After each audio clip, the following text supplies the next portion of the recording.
હાય ગાજી ફોજાન મેં સડી રેજન ક્લાસમાંથી આજે આપણી સામે છે તેજલબેન ને હા તેજલ હા નામ કેમ કે મારે છે ને હું તમને કહું છું ને કે મને છે ને બેનનું હું બેન જ કહીને બોલાવેલો મારા નામથી કોઈ મતલબ છે નહીં. આજ બેનનો બીજો દિવસ છે.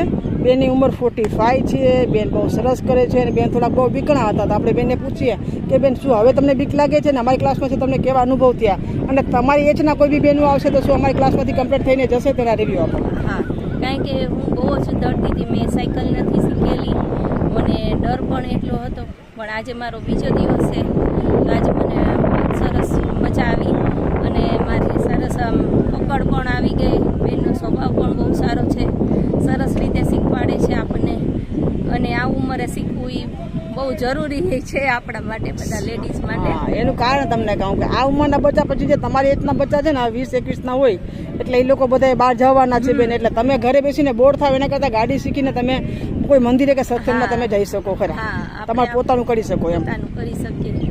અને ખરેખર આઝાદીની ઉડાન લડવા માટે થઈને બેન ઉંમર કોઈ મહત્વ નથી. શું કહો છો? બરાબર છે કે ઉંમરને કોઈ ઓલી નથી. આપણામાં હિંમત અને ઓલી હોવી જોઈએ, જસ્બો અને જુનૂન હોવો જોઈએ અને તમે કરીને બતાવવું છે. શીખવી જ છે એમ મેં પણ નક્કી કર્યું હતું કે મારે ગમે એ થાય મારે ગાડી શીખવી જ છે. એટલે આજે મારો બીજો દિવસ છે. મને ફાવી ગયું છે, વાંધો નથી અને બહુ સરસ કરાવે છે બેન. Thank you so much.